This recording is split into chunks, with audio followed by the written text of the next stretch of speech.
Brazil के राष्ट्रपति और मेरे मित्र लुला डी सिल्वा को हार्दिक शुभकामनाएं देता हूं और मैं उनको प्रेसिडेंसी का गेवल सौंपता हूं।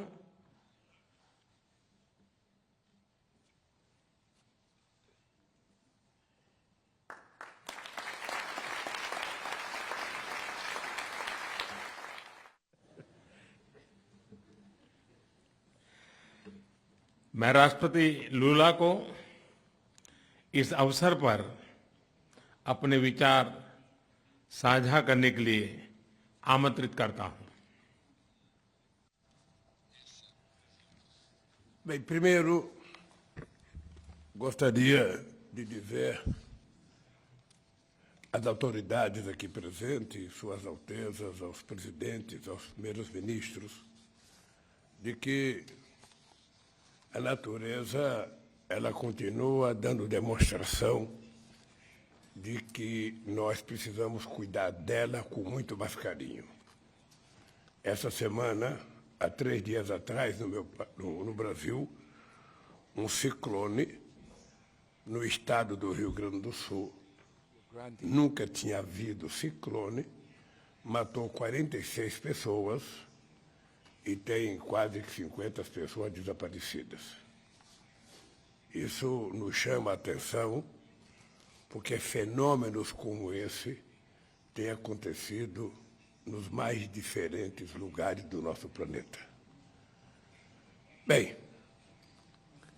eu quero primeiro cumprimentar o primeiro-ministro Narendra Modi pela condução eficaz da presidência indiana do G20 e pelo excelente trabalho na preparação dessa cúpula e no carinho que foi dedicado a todos nós convidados nesse dia que nós passamos aqui. Agradeço os esforços da Índia em dar voz a temas de interesse dos países emergentes. Por isso, eu quero me solidarizar aqui com o nosso querido companheiro, representante da União Africana, que agora faz parte do G20. Há 15 anos, este grupo se consolidou como uma das principais instâncias de governança global na esteira de uma crise que abalou a economia mundial.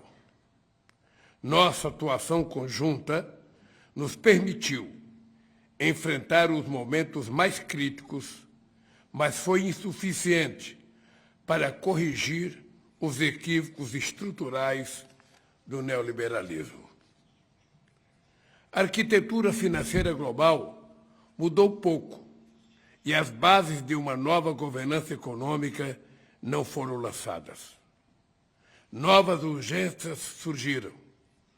Os desafios se acumularam e se agravaram. Economic governance have not been laid. New emergencies emerged. Challenges have accumulated and worsened. We are living in a world where wealth is more concentrated, in which millions of human beings still go hungry, where sustainable development is always threatened, in which governance institutions still reflect the reality of the middle of the last century. We will only be able to face all these problems if we address the issue of inequality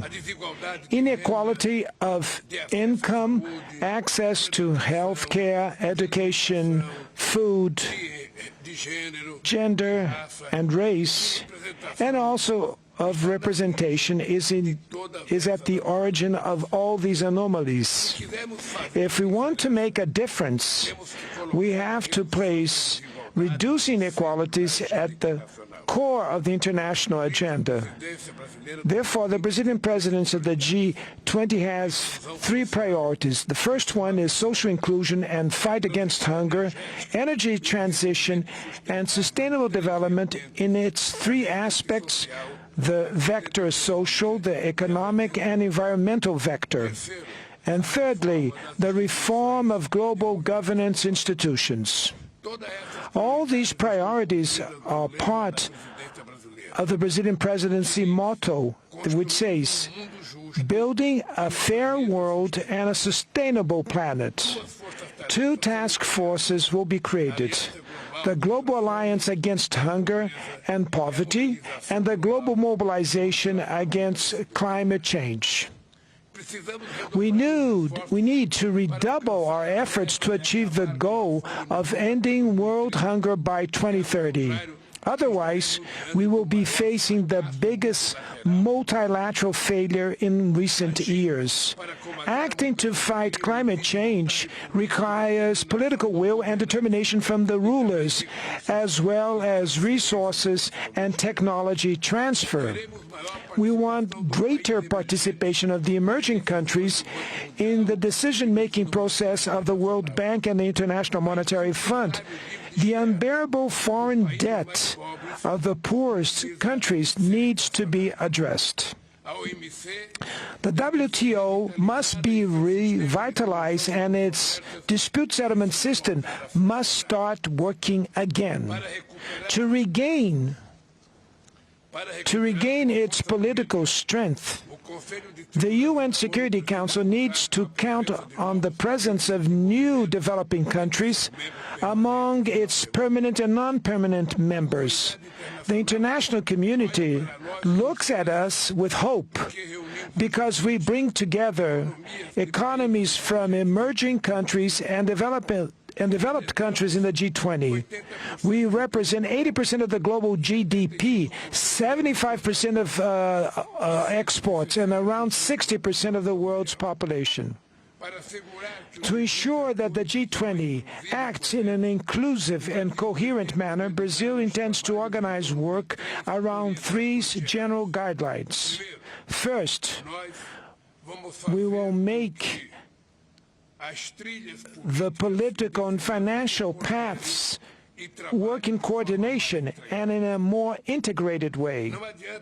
There's no point in agreeing on the best public policy if we do not allocate the necessary resources for its implementation. Second, we have to listen to civil society. There are no governments without civil society. The Brazilian presidency will ensure that engagement groups have the opportunity to report their conclusions and recommendations to government representatives. Thirdly, we cannot let geopolitical issues hijack the discussion agenda of the various G20 levels. We are not interested in a divided G20. Only through joint action may we face the challenges of our days. We need peace and cooperation instead of conflict. The path that will take us from New Delhi to Rio de Janeiro will require a lot of dedication and commitment from everyone. The technical groups and the preparatory ministerial meetings will be hosted in several cities in all our 5 regions of our country. For that reason, we will welcome the members of the G20 with open arms. And we need effectively the support of all the people here, including the track record of this successful summit meeting that was hosted by our dear country that is India. I will be very much honored to welcome you all to the Rio de Janeiro summit in November of 2024.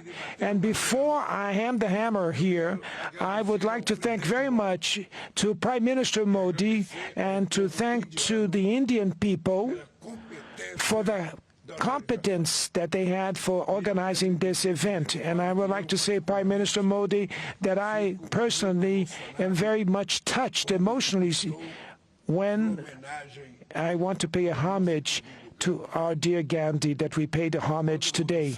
Everybody knows that in my political life, Mahatma Gandhi has great meaning because the struggle with nonviolence was a role model that I followed for many decades when I was in the labor movement, and that's why I'm very much touched and emotional and I'd like to thank you for the opportunity to pay this homage that we did today. And I'd like to say to all of you that Brazil will take the chair of the G20, and we will make a tremendous endeavor to manage to at least try to do something as the same that our brothers and sisters from India did. Thank you very much.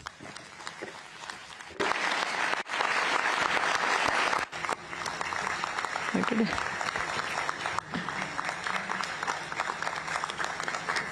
Your Highnesses, Excellencies, जैसा आप सब जानते हैं, भारत के पास नवंबर तक G20 presidency की भी जिम्मेदारी है। अभी 2.5 महीने बाकी हैं। इन 2 दिनों में आप सभी ने अनेक बातें यहां रखी हैं, सुझाव दिए हैं, बहुत सारे प्रस्ताव रखे हैं।